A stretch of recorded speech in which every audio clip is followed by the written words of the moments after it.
Boy, a lot of hot takes during the weekend. None more that we're not going to get to. Here tonight, LSU baseball clean sweep to start the season. I'm sure everybody anticipated that, and it did happen.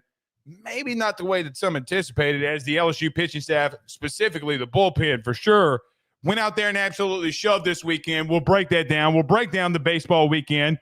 Because, man, what an outing for the LSU bullpen. So we'll talk about that. We'll talk about guys at the plate. We'll talk about starting pitching. Basically, what I'm saying here is we're going to talk about every single little detail. Matt McMahon staying in LSU. We'll also touch on that. But the incentive that came back with it. You know, it's funny. On Thursday, you and I spoke, and I said yes to the question that I was asked in reference to Matt McMahon. Yes, there are a lot of people who don't agree that he should still be here. They're still there. A lot of you are out there. You saw them today on Twitter. They're not happy of the news that Matt McMahon is going to be staying. But the NIL incentive that it did come with for Matt McMahon to go out there and do some good things on the recruiting trail. So we'll get to that. We'll talk about Matt McMahon. Trey Green. Looks like he might be stepping away a little bit from basketball. I think the reports that came out from people were a little bit misleading in this sense. Matt McMahon basically said that he's going to go back over to football is what I saw in the clip. Don't know about you. For me, that's what I saw. We'll talk about Trey Green. And at the end, because we won't be able to get to it Tuesday, we'll do a hashtag Ask Blake. I knew I was forgetting something. So at the end, thoughts, questions, concerns. We'll get to every single bit of it. Let's get to a couple of these comments. Spectrum Wellcare says that pitching staff looked really nasty. Spectrum, they did. And I think the biggest thing that, at least for me, is just how many strikes that they threw. I mean, you play anybody. It doesn't matter when you throw that many strikes. I mean, like, it does not matter. The way that they did it, more than how they dominated. So he also says, don't matter how much talent he had. CMZM is just not a good coach. I think he's talking about Coach Matt McMahon. Well, we're going to see. Pay the $8 million. Don't pay the $8 million. But Scott Woodward is going to win this battle. He has won the battle. They're going to give him money, apparently. Let's see what he does. Jim Langlois says, Tiger Baseball, let's go. You know we're talking Tiger Baseball here, man. Tyler Townsend says, let's go from the 318. 3-1 great. Glad, very glad that the 318 and Tyler Townsend's always in the house. Good to have you in here. Anthony B. Sane says, let's freaking go. The bullpen absolutely shoved this weekend. They did. Alexander Taylor says, if you cut Derek Carr, would you go after Sam Darnold? I think for me, Alexander, would I cut Derek Carr and get Sam Darnold? I do not believe that you would have to really have a very much like all in for Sam Darnold, because I'm pretty sure if Sam Darnold doesn't return to Minnesota, which it feels like, is that he's going to be seeking a bigger contract than what you're probably willing to give him. Or if you do, then that's who Kellen Moore wants to roll with, then let's go. But I think that Kellen Moore would want to do something different at quarterback. I still think that the Saints have got to get rid of Carr. You got to rebuild, baby. You got to rebuild. You got a lot of picks. I don't know if you want to go up in the draft and get a quarterback from this class. I wouldn't blame you if you didn't and just said, hey, we'll go in the next year's class and get somebody. Maybe run 1 year back with Derek Carr, see if things get any better. I don't know. I do not know. But I don't think that you get where you ultimately want to go with Derek Carr. That being to a playoff and that being to make potentially a playoff or NFL Super Bowl championship run. That is just me. That is just me. I do not believe that he will lead you there. Now, I don't think that things have been fair, really, for Derek Carr, and I will say that openly. But Derek Carr also hasn't been fair to Derek Carr. I mean, he's been hurt a lot, too. So, yeah. Paul Sub says, my guesses are that Cowan and Guidry are getting the starting nods for the consecutive midweeks. I would assume so. But you're definitely going to see him this week. I would probably expect I don't know. I don't know who to expect outside of them. But they're the only 2 or 3 guys that did not go. And quite frankly, I think Jay's got an abundance of riches that you got to see like where these guys are at and what you can do with them. But they do. So we'll talk about it. Bart Smokey says 2 walks in 27 innings says an awful lot about our staff. Yeah, and from your bullpen, Bart, you had, let's see, Evans didn't allow a walk. Mayers didn't allow a walk. Williams didn't allow a walk. You had 1 walk from Benj on Saturday. Primo didn't have a walk. Rizzi didn't have a walk. Sunday, you didn't have a walk from Fontenot, Schmidt, or Newt.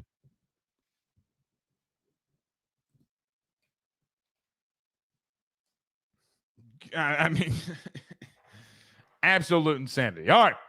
Let's get moving here. Everybody do us a favor by hitting the like and share to all those groups. If you're on Facebook and to all those social media pages, you're watching us, listening to us on YouTube. Like, subscribe, notification bell, wherever you listen to podcasts, rate, review, and subscribe. Before we get moving, let's talk about our good friends over at Underdog Fantasy, underdogfantasy.com. Guys, NBA, college basketball, need your picks. Get a free pick when you use that promo code AYS. And when you use that promo code AYS, you'll get your chance at winning $1,000 in the giveaway. Go to Underdog Fantasy today. Use that promo code AYS when you sign up to get that free pick and for your chance to win that money. All right, let's get moving here. We got lots to discuss. Stay with us. Hit the like and share too. BetOnline is the fastest and easiest way for you to wager on all of your favorite sports, contests, events with the first-to-market odds and lines. Find reviews for all the news for each league, including Major League Baseball, NFL, NBA, NHL, combat sports, college sports, esports, and even golf.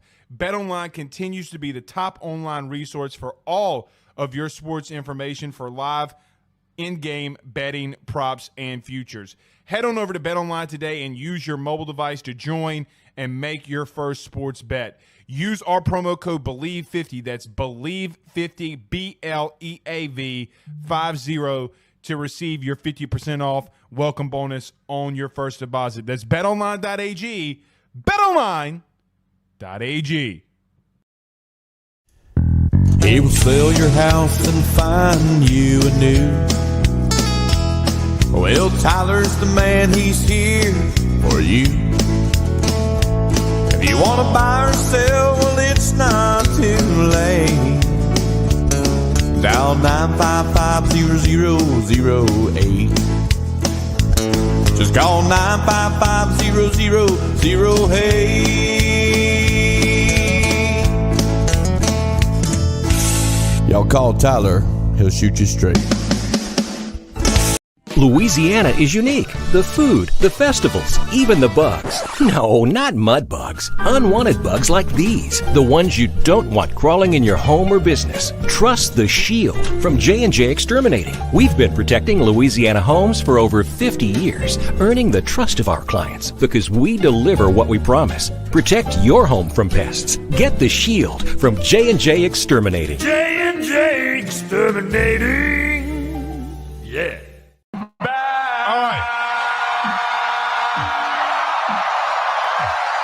Coming a little bit fuzzy here. I don't know why. Charter Internet, man. Charter Internet. We were at Service Hog Digital Media this week. They're going to be helping us run the ads starting tomorrow. And they're going to be running their ads on here. So shout out to our good friends over at Service Hog Digital Media. But an interesting question here. Let me do this. Stand by. Let's make sure we can get a little bit on more fuzzy here. Let me run a quick commercial. We'll be right back. Stay with us. BetOnline is the fastest and easiest way for you to wager on all of your favorite sports, contests, events with the first-to-market odds and lines. Find reviews for all the news for each league, including Major League Baseball, NFL, NBA, NHL, combat sports, college sports, esports, and even golf. BetOnline continues to be the top online resource for all of your sports information for live in-game betting, props, and futures. Head on over to BetOnline today and use your mobile device to join and make your first sports bet. Use our promo code BELIEVE50, that's BELIEVE50, BLEAV 50, to receive your 50% off welcome bonus on your first deposit. That's betonline.ag, betonline.ag. We're back. I think that's a little bit better. I do think that is a little bit better. Sorry, I don't know what's happening here. We're just going to have to push through it, I guess. We're going to have to push through it. Let's see how we look. Thumbs up, thumbs down in the chat if you can hear us. Thumbs up, thumbs down. We'll be able to see. All right. Let me get to this Matt McMahon thing because we'll spend a lot of time on baseball here tonight. And I might get to Trade Ed's Green, and then we'll get to baseball because we'll probably spend a majority of the time talking about that. So, it was reported today that Matt McMahon is going to be staying an extra season at LSU, and here's my thoughts on that. I think there were a lot of conversations behind closed doors when it came to LSU men's basketball. I think it came from the administrative side. I think it came from booster sides. I think it just came from fan side, just seeing it on social media. I don't care if Scott Woodward tells you he sees it or doesn't see it. If he tells you he doesn't see it, well, why doesn't he see it? He technically, well, should be working for you in some sense. You are the fan that wants to see the program running. But nevertheless, Matt McMahon is staying at LSU for another year. It also comes with a little bit of bonus, not to his wallet, but to the wallets of the players that he'd be going after.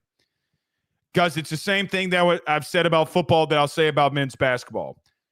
To be the best, you got to have some of the best.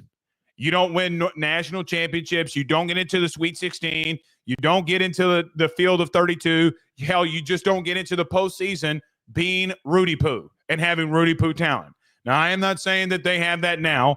All I am saying is I do not believe that you have the talent to compete in a conference that spent a lot of more money than you in basketball to get elite talent to their program. The bottom line is, for you to win in sport, you have to have some of the best players. It's never going to change. Now, basketball can be a little different because you have experience or how you want to structure things. Sure, I'm with you. I understand that. I'm with you. But ultimately, for you to win, you got to have good players. Matt McMahon is going to be getting the backing, whatever that means, from LSU in a bigger push of NIL to get better players in here. I don't think, and I've said this religiously when we've talked about Matt McMahon, I know that there are a lot of people that did not want him to come back, but Scott Woodward made this hire, and he's not going to give up before he ultimately has to. Why would he? Why should he, really?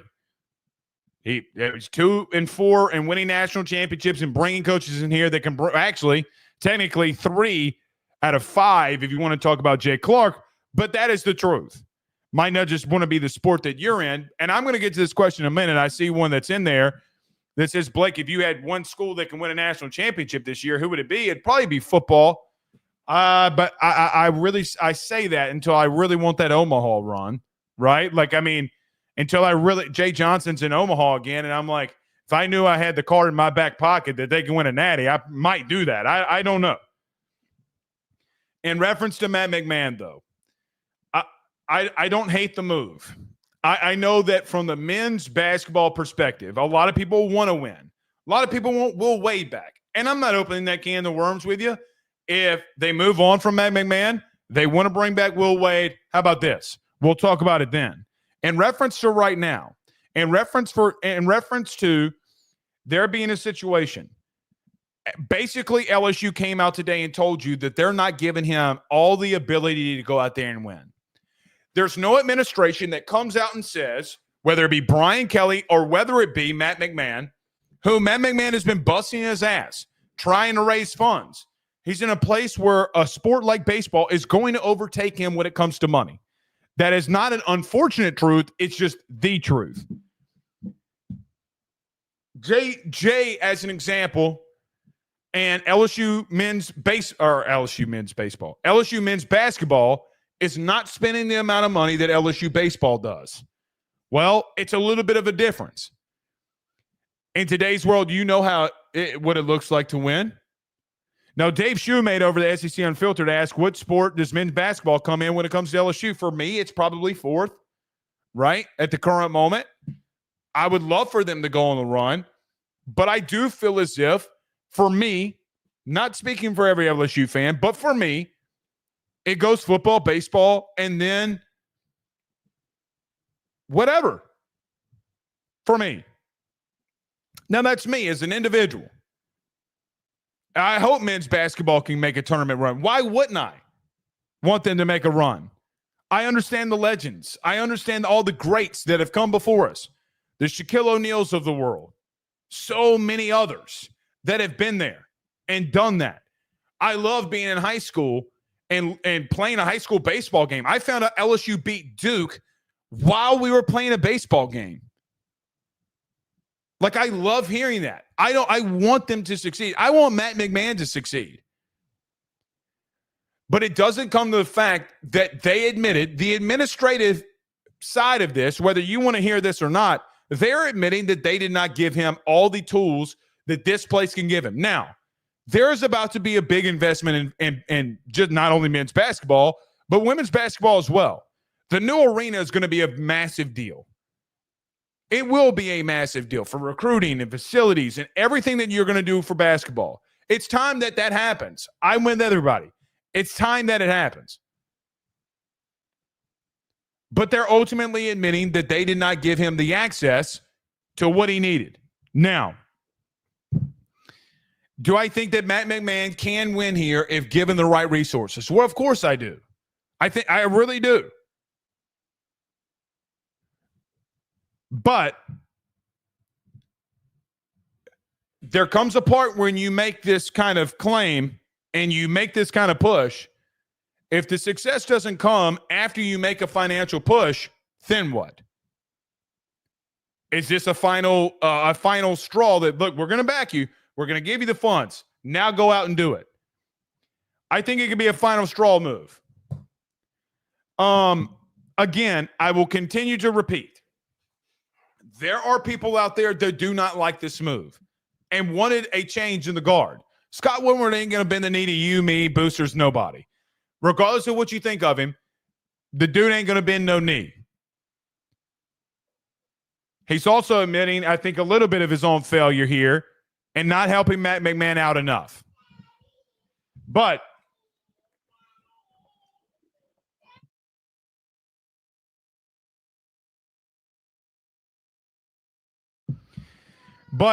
listen, you're wanting to put as an administrative leg a big onus on men's basketball. You are. I don't hate it. I just think that you're in a little bit of an impasse. This conference, the SEC, when it comes to men's college basketball, guys, they have 9 teams ranked in the top 25. 9. That's not normal for the SEC. 9 teams. What are all those teams have in common? I'll give you a guess. It's not hard. We talk about it in football. We talk about it in baseball. I'm giving you a guess.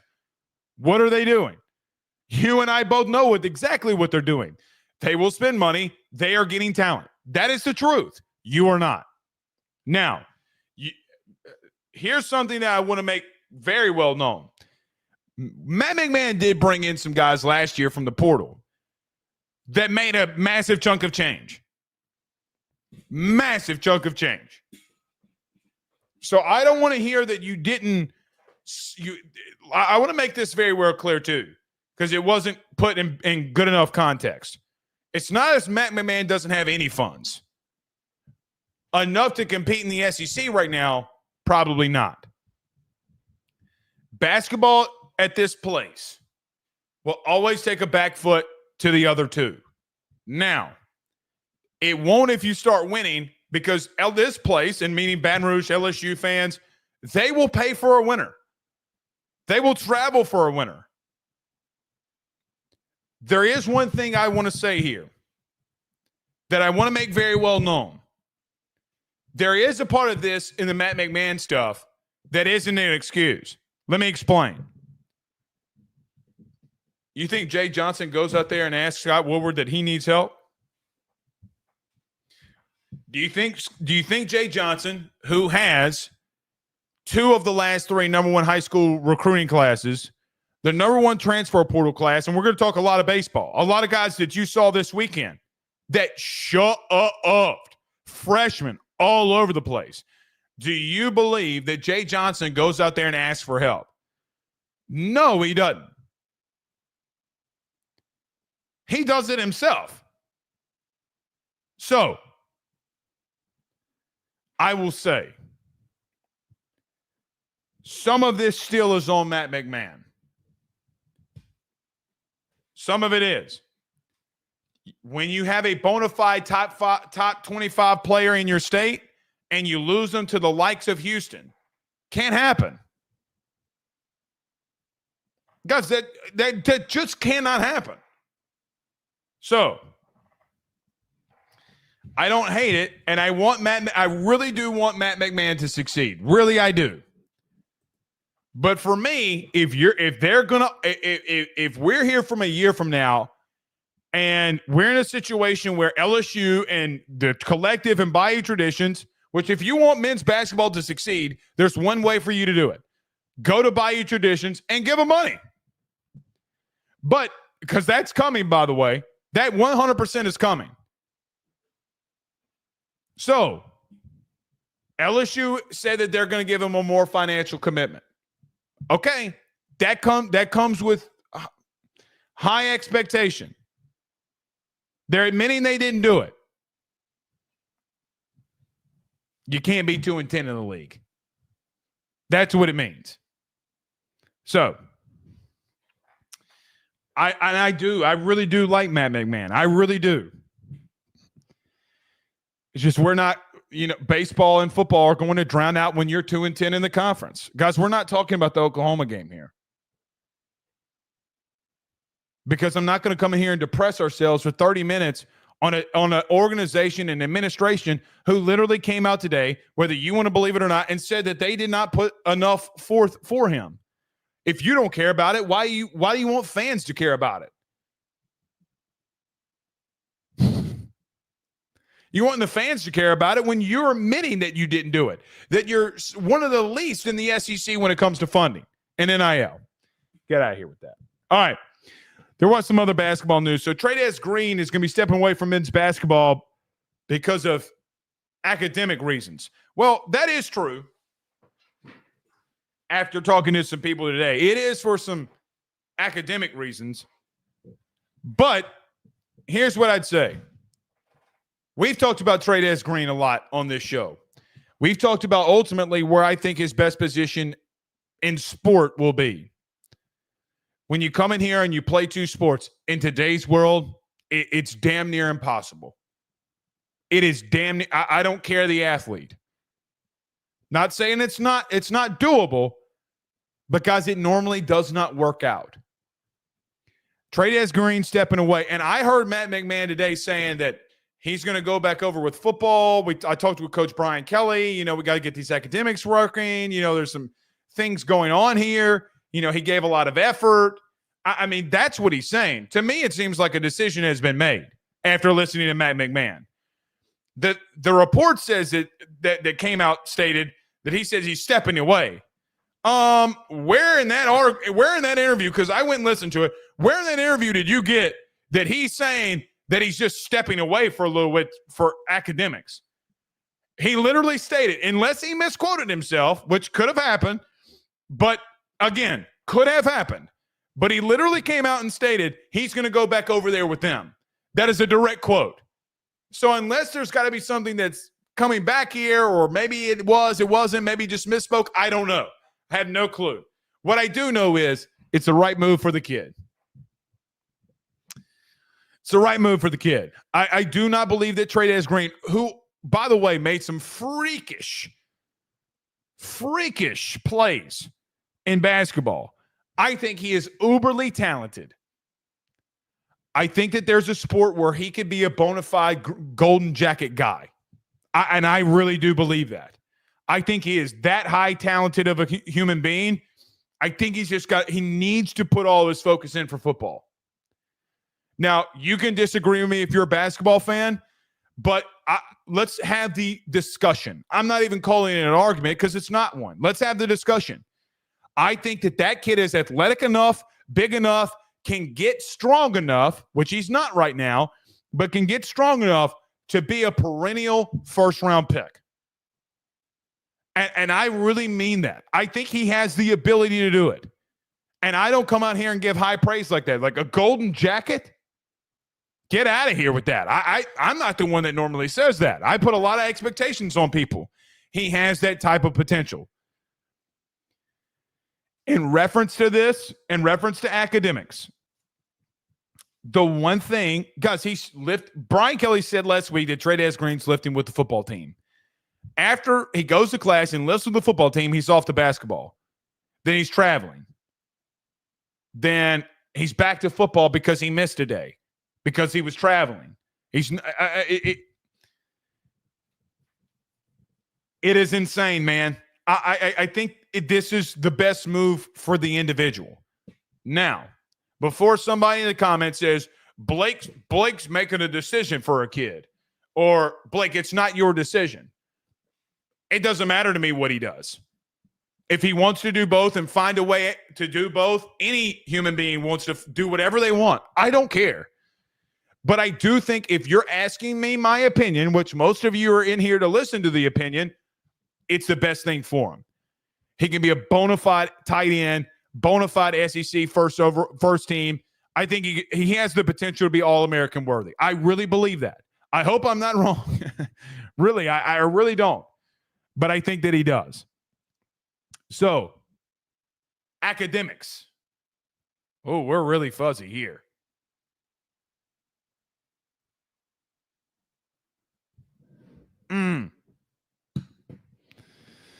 This stupid charter, man.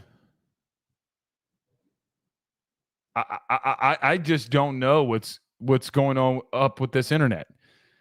I see that I'm a little fuzzy here. Boy, oh boy. I guess they were telling me to move on. Mr. Blake, you got to move on.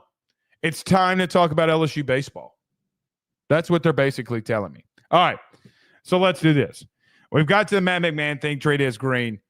Since we're having – oh, no, we got cleared up there. Okay. I was going to get to a break. Well, we don't have to now. If it's going to clear up, we're not going to get to a break. We're going to talk about some LSU baseball. Okay. Opening weekend was this weekend, and LSU gets a clean sweep from Purdue Fort Wayne. Before we get rolling here, we have to talk about a disclaimer. The disclaimer is simple. The disclaimer is this. I know, you know, your mama knows, everybody knows that Purdue Fort Wayne was not a great team. You know, I know, the world knows that Purdue Fort Wayne more than likely is not going to be in any type of tournament run. You know, and I know that we cannot, in this game of baseball that we love so much, make determinations based off of one weekend of baseball. And we're not going to. However, there are some talking points that we got to get to after what we just saw this past weekend. Let's roll through them. Number one, I got to start with the bullpen. The bullpen this weekend was more than electric. And it's funny because Jay Johnson last week said this. He said that he was asked about some of the arms that we were going to see this weekend coming out of the bullpen. He named 8 guys. And the media scoffed at him because they don't know. They're asking kids their names, by the way. You have media members asking people the coach, like literally the coach, a player's name, and then you say you follow the sport, but that's neither here nor there.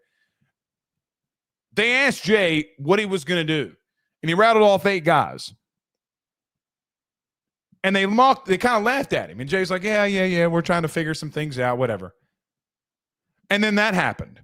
The weekend happened where the bullpen pitched 12 innings, 2 hits, no earned runs, no runs in general, 1 walk from Connor Benj, and 24 strikeouts or 2 strikeouts an inning during the weekend. They had a batting average, did Purdue Fort Wayne on this LSU bullpen, .055. .055 batting average. Because they weren't getting a hit 1 out of every 10 at bats. They were half of a 1%. So when we talk about domination, yes, I understand the level of opponent. That's still dominating. The reason it's still dominating from what we saw from the bullpen this weekend is simple. Guys, they throw a massive amount of strikes. I don't care who it's against. I don't care if you're playing Purdue, Fort Wayne, the School of the Deaf and Blind. When you're throwing that many strikes at a high velocity, the way that you were, guys, it's a recipe for success. 12 innings, 1 walk, no runs. I mean, you would think somebody would run into one. Maybe they do it back to back. Maybe one guy gets 3 or 4 walks. Didn't happen because they were dominating the zone with high velocity and high quality stuff. You know, as an example,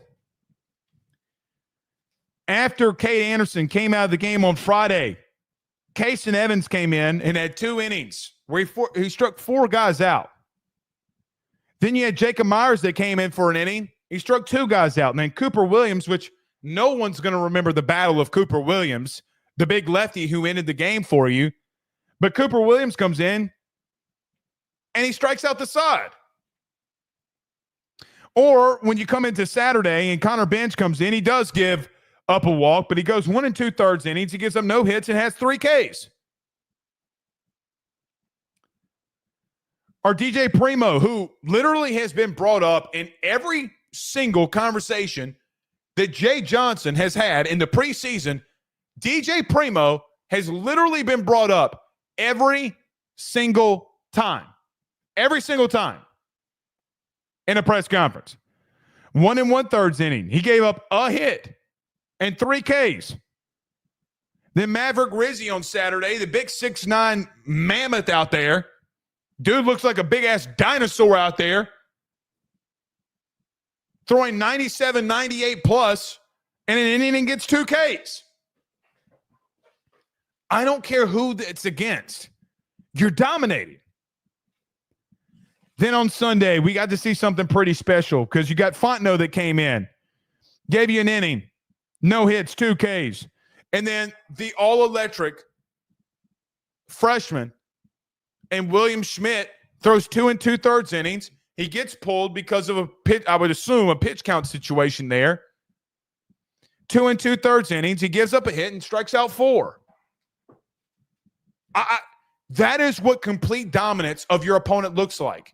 Now, were there some things at the plate that were a little bit left to desired in some situations? Absolutely, and we'll get to that. We have a conversation we got to have about Ashton Larson here tonight.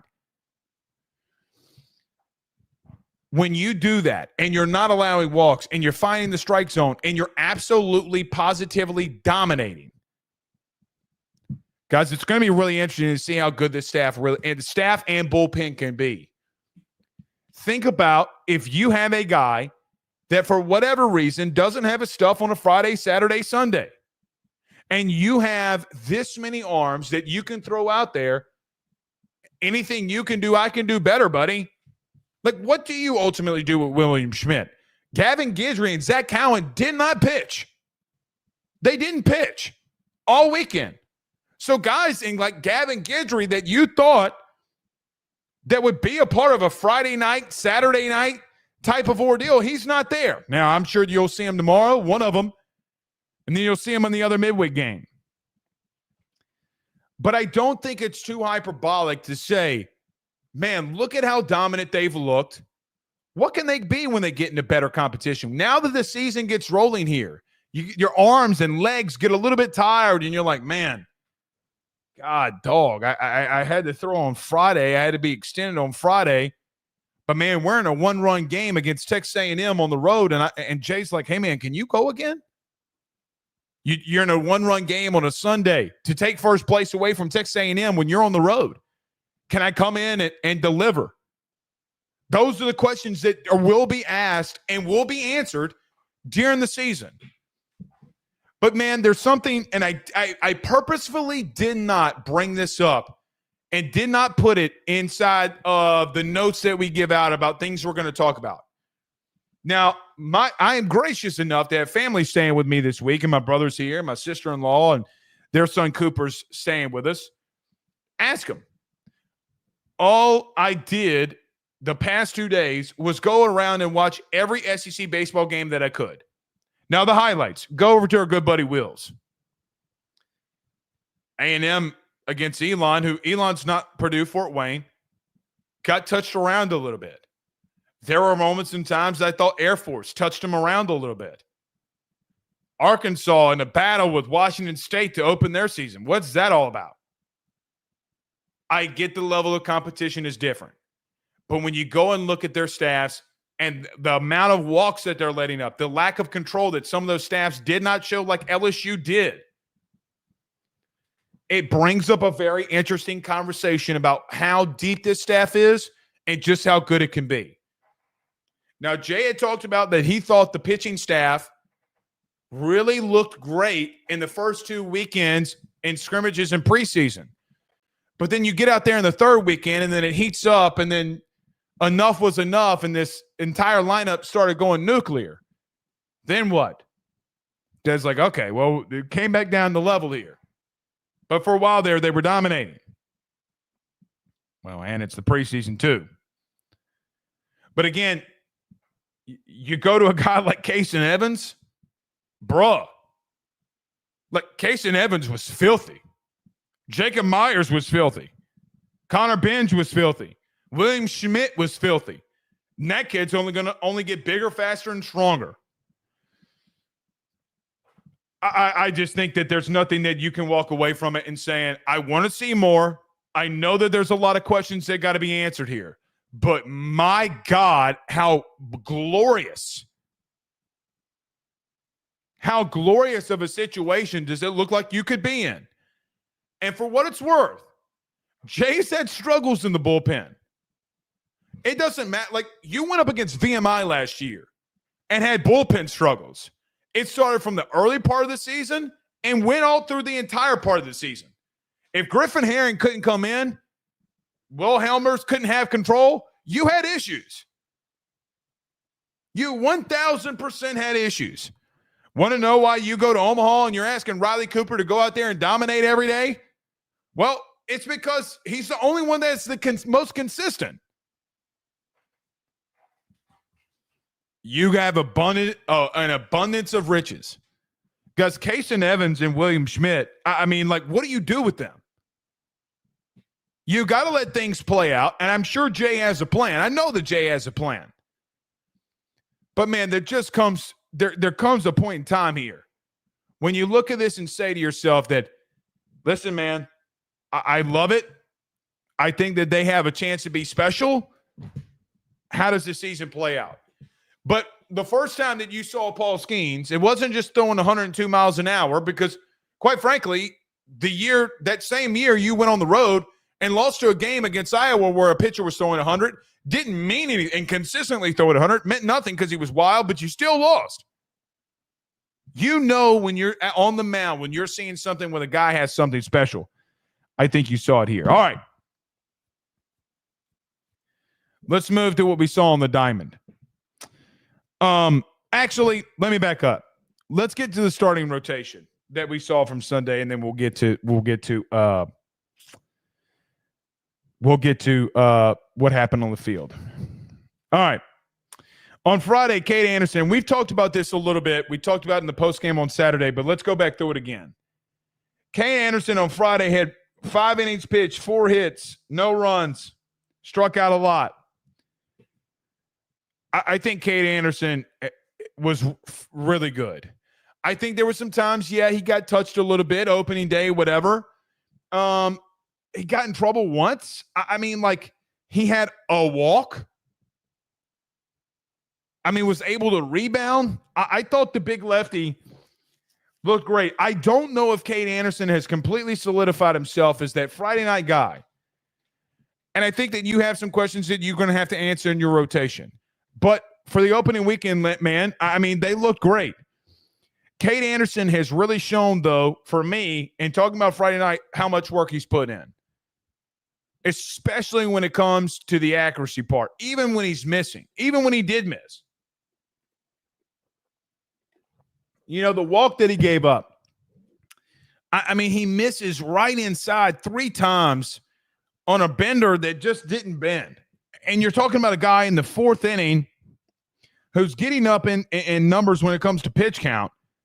I'm kind of okay with it and where he's missing. He's not chaotic like he was in moments and times last year. Now, in reference to Cade Anderson, he got better as the season went on. It got touched around in the SEC play, did the young freshman from a year ago, but I feel like I'm seeing something a little bit different from him. The velocity at the end of the season was 94, 95. I saw a lot in 92, 93. Even in that, though, I saw a guy that had more control. His slider, his bender, even his changeup, I thought, looked pretty gross. I mean, looked really good. I don't think that you have solidified who your Friday night guy will be. I know a lot of coaches that want to run a lefty out there on a Friday. It gives a lot of problems, and it's a big-time game for you to do it. We'll see. But I love the performance. Anthony Ianson on Saturday. Look, I thought Anthony, even it's funny because Cade Anderson and Anthony Ianson gave up the same amount of hits.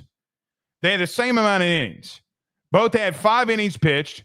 Both that gave up 4 hits. Now, the one run that was given up by Ianson, I mean, I guess it was technically an earned run. At least it's what the stat says. I don't know. I wouldn't give that to him. But he got touched up a little bit early, trying to do what seemed to be a little bit too much. I thought that his off-speed stuff looked good. I think for me with Anthony Ianson, he's working a little bit too high in the zone with his off-speed stuff. I think that you do that against some of these other teams, man, you're going to get touched. Like, you will get touched upon. You got to get this stuff down in the zone. Now, I thought as the game went on, and even when he got into some situations where he needed to get out of a jam, he did it. I mean, he got in a lot of jams, but he got out of it. I'm interested to see how Anthony Ianson's season unfolds. Because I just felt like that, like, man, on Saturday, I was kind of like, man, I love the composure. I love staying, like level-headed. You didn't overreact. But he better get that split finger. He better get his slider, curveball, whatever he's throwing. He better get it down in the zone. He left too many beach balls out in the front of the plate.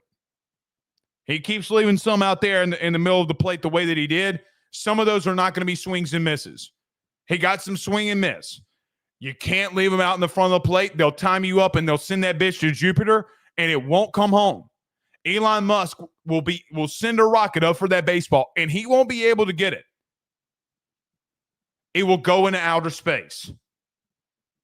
Chase Laviolette, the kid, the big righty, 29 from Florida. I forget his name at the current moment. All right. That bitch will get sent into utter orbit. You can get away with it early. But if I'm talking about focus from Anthony on Saturday, you got to get it more down in the zone or you're going to get touched. I see the talent. I see the immense amount of talent. Man, I'm telling you, it takes one of these weekends where you get touched and you're like, shit. We'll see. Chase Shores. Chase Shores went 5 innings, gave up 3 hits, 1 run. Kind of got touched up in the first, but 7 Ks. I thought Chase, for what it's worth, even with the run scored, I thought Chase, after getting in a little bit of trouble, I thought Sunday, from a starting rotation standpoint, I thought he was your best. He calmed down. His off speed was a little bit more on point, a little wild here and there. For a guy coming back from Tommy John, good Lord. I mean, guys, he's a special human being. He is a special human being. I gave up the least amount of hits. I understand the run. I'm kind of just throwing it out with, the baby with the bathwater on it. I'm not First inning, back from Tommy John. You haven't pitched in a competitive game in a year and a half. So what? He started off his first inning that got a little rocky and he gave up a run. Who gives a Rudy Poo? Until the fourth inning, he had nothing. You didn't deliver anything to him. You couldn't separate yourself. And he went out there and he shoved. He absolutely shoved. I thought the changeup that he ended his day on was disgusting because he throws a 97-mile-an-hour fastball inside for a ball, and then the last pitch he throws is a changeup that's at 87 miles an hour, and it's breaking down and away to a lefty. That is gross. That is so gross. So I thought Chase, for what it's worth, I mean, listen, man, you just keep seeing the talent from the kid. Rotation, I don't think it's set. I think you can roll out other guys. I think you can roll out and see what else happens. But here's the good thing about this, man. With the bullpen that you got, like, does William Schmidt make a move? Does Kason Evans make a move? I don't know. One thing I do know is does Zach Cowan come out here and make a move? Does Gavin Gidry? I don't know. What I do know is you have abundant of riches on the mound. I thought the entire pitching staff looked solid. 0.67 ERA. Guys, that is stupid.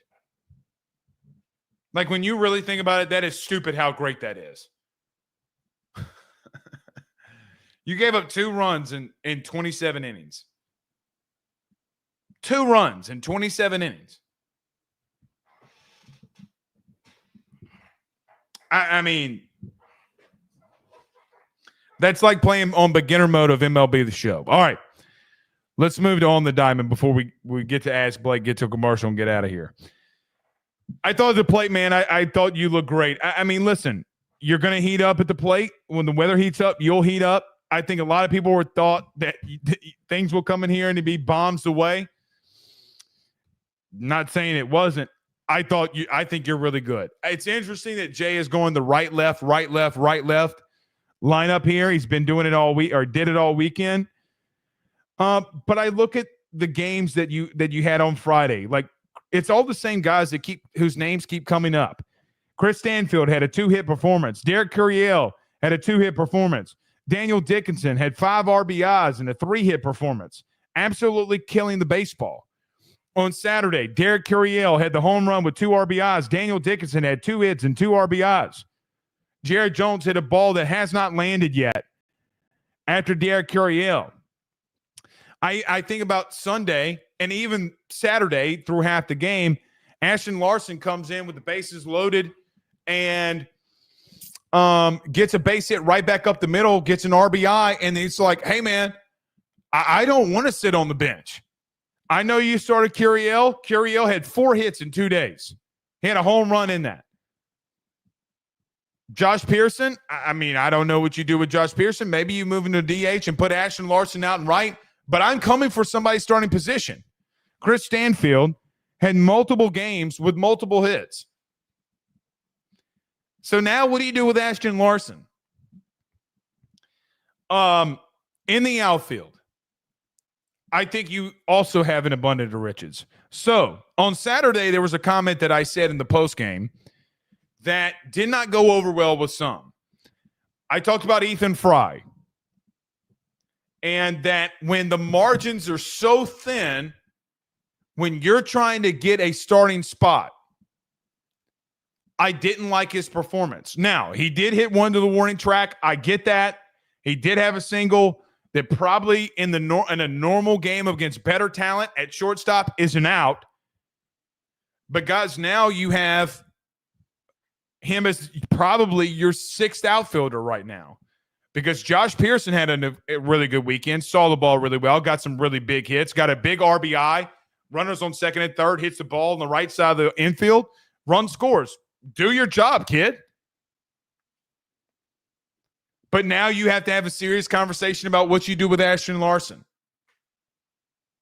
What do you do with the DH spot? Nobody at catcher at the plate stood up and you thought you would use it for that? No, it's going to be in the outfield that you're probably going to use that for right now. So you can rotate an abundance of guys. And I'm sure that you'll try to get a right-handed bat in there when you have a lefty on the mound. But, man, Ashton Larson's not going anywhere. The speed that you have with Jake Brown, with Josh Pearson, with Chris Stanfield and Derek Curiel. By the way, I didn't mention Jake Brown. So you have Pearson, Brown, Stanfield, Curiel, Larson, Ethan Fry. I mean, I think Jay is right. I think that you just have such an abundance of riches. Jay said this too. I thought it was interesting. He said, guys, Gavin Dugas didn't start the opening day game for me when we won a national championship. Neither did Kay Beloso. Is that Ashton Larson? I mean, very well could, very well may. I don't know. What I do know is, listen, dude, I mean, when the margins are that thin of how you're going to start these lineups moving forward, you can't take Ashton Larson out of the lineup. He hits the big bomb on Sunday. He gets a 2 RBI double. 2 plate appearances after that. I know he had the base running error, which we're going to talk about that in a minute. But it is what it is. In the infield, defensively, there was 0 pressure put on you. I don't think in the infield you can make a determination of what you saw defensively. At the plate, Danny Dickinson absolutely destroyed the baseball. Bear Jones continues to come off of the way that he ended last season. You're going to throw me stupid pitches. You're going to throw me off speed. It's going to go out of the zone. I'm not trying to do too much. I will walk. The first time that he gets a really good ball over the plate, he sends it to Saturn. By the way, Jerry Jones' home run just hit Saturn. I mean, I don't think this weekend at the plate for the guys in the infield or defensively gave you that right determination, but none of those are leaving. And nobody behind them made a push above them. Nobody. I thought Tanner Reeves struggled at the plate a little bit. He's going to have to wait and see how that one transpires. But at the plate, man, you did fantastic. You scored 14 runs, you scored 10 runs, and then you scored 8 runs.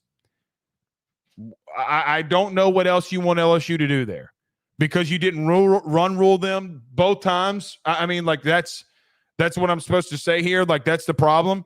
There are a couple things I do want to mention though. A couple things at the plate I didn't like. Number one, I did not like that you had the bases loaded 3 times and you didn't get runs. I did not like some of the base running stuff that I saw. And I think that, you know, these early fundamentals have got to be beaten to the head of your players. A lot of teams had base running issues. Florida, oh my God. Oh my, I don't know if any of you saw Florida this weekend. Jesus Christ. Bro, some of the dumbest baseball I've seen from a base running standpoint. So an overall great weekend. We'll get back on the diamond tomorrow, and we'll see how it plays out against Southern. Then you'll see them again on Wednesday. Guys, we're in full throttle baseball mode here, and I'm not disappointed in that. All right. Let me do this. Thoughts, questions, concerns. We'll get to your comments right after this. Let me get to a quick break. We'll start answering questions, talking, debating, all this stuff. Stay with us. Guys, you might know my good friend Carol Falls and all the great service that he provides over at State Farm. He is your good neighbor after all. But did you know State Farm has surprisingly great rates as well? Along with a great neighbor service, State Farm agent Carol Falls has surprisingly great rates for everyone inside the state of Louisiana. So call him today at 985-395-4300, 985-395-4300 for all of those surprisingly great rates on auto, home, and life insurance needs. Like a good neighbor, State Farm is there, and individual premiums will vary by customer. All applicants subject to the State Farm underwriting requirement. Guys, I want to talk to you about our good friends over the Drake Williams Law Firm and Drake Title Company. Are you facing tough times due to an injury from a car accident, navigating the complexities of divorce, or purchasing a new home? At the Drake Williams Law Firm and Drake Title Company, They understand the challenges you're going through, and they are here to help. The lawyer team of Ernie Drake III, Ryan J. Williams, and Summer Vignair, along with Morgan Daniels, have the experience and proven track record to give you that peace of mind. Give them a call today at 985-386-7600. That's 985-386-7600 to schedule a free consultation at their brand new office located in historic downtown Ponchatoula. They're also doing a special, the AYS special. If you're refinancing or closing on a home in Southeast Louisiana, request the Drake Title Company to handle your closing. If you mention Blake Ruffino and AYS, you're going to receive a $400 discount on title fees. Again, give them a call at 985-386-7600. Let them know that Blake Ruffino sent you on by. J&J has protected Louisiana homes and businesses for over 60 years. Call him today, make the pests go away. J&J Exterminating. Louisiana is unique. The food, the festivals, even the bugs. No, not mud bugs. Unwanted bugs like these. The ones you don't want crawling in your home or business. Trust the Shield from J&J Exterminating. We've been protecting Louisiana homes for over 50 years, earning the trust of our clients because we deliver what we promise. Protect your home from pests. Get the Shield from J&J Exterminating. J&J Exterminating. Yeah. We're back. Okay. Larson deserves DH, says Jordan Strahan. I mean, listen, if you want him, if you want Jake Brown in the outfield, fine. You want Ashton Larson in the outfield, fine. I don't care. But one of them is going to be your DH right now. You can't justify it any other way. Todd Davis says, why did they drop the charge against Beard? If you're talking about Chris Beard, I don't know. I think she wound up, look, I don't know the details. Just Google it, but I think she dropped charges, if memory serves me correctly. I don't know. Dave Shoemate says, Tennessee if Barnes retires, maybe Ole Miss if Beard leaves. Dave Shoemate is in the building. He also says, bring back Will Wade. Our good buddy Dave Shoemate. Might need to do a segment with Dave this weekend or this week. Dave, here's what I'd say. I am not a fan of how it ended. I don't think that realistically that Scott would do it. I would need to see Scott Woodward, the AD, do it. I don't think he'll do it. Opinion, no sourcing. I just don't think he'd do it. Are there better guys out there for the job than Will Wade? That's the question I ultimately ask. Do you want to, I don't know. But good to see Dave Shoemate in the building. Kevin says Dickinson needs to stay behind Jones in the lineup for protection. I agree with that. Look, Jarrett needs protection. I know Jay went with the right left lineup this weekend. I think he likes it. It gives a lot of strain to the pitching staff and when you want to do and bring guys in for the bullpen. Like, I get all that. I think it would serve Jared Jones very well. I don't think Jared Jones is going to see many fastballs until he gets into SEC play. A lot like what happened with Dylan Cruz his junior year. Because Dylan walked so many times in midweeks and times before